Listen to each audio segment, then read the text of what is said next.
تعالی کی ذات اور صفات کے اندر اللہ رب ذوالجلال کی ذات کو وحدہ لا شریک سمجھے.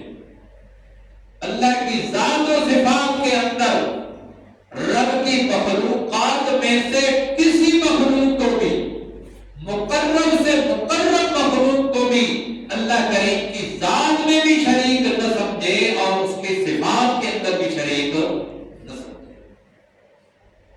ذات کے اندر شرکت کیا ہے کہ اللہ رب ذوالجلال کی ذات کا انکار کر کے دوسرے کو، کسی کو رب اور خالق کو مالک سمجھے.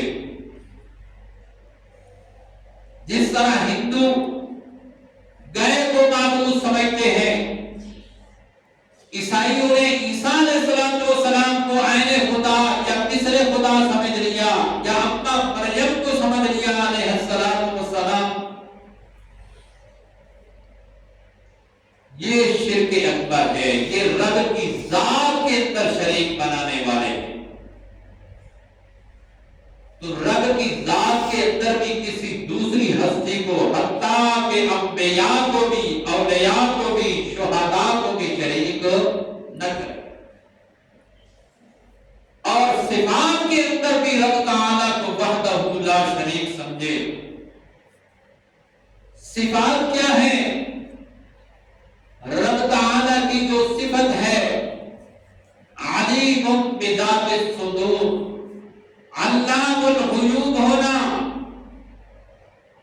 ہر ایک کے حالات سے واقف ہونا، ہر ایک کے دلوں کے رازوں کو جاننا، یہ علم الغیب، یہ اللہ رب ذوالجلال کی صفت ہے.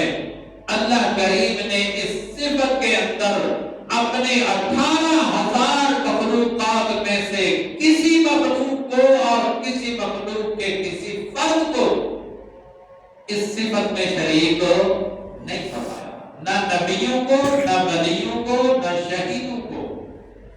تو یہ ایسے ہی سمجھے کہ اللہ رب ذوالجلال صفت علم کے اندر وحدہ لا شریک ہے. اس کا کوئی نبی بھی شریک نہیں، کوئی ولی بھی اس کی صفت میں شریک نہیں، غوث قطب ابدال بھی شریک نہیں. وہ اس صفت علیم میں، علام ہونے میں، علام الغیوب ہونے کے اندر وحدہ لا شریک ہے. جس طرح ذات کے اندر میں وحدہ لا شریک اس کو مانتا ہوں، اس صفت کے اندر بھی اس کو وحدہ لا شریک مانتا ہوں.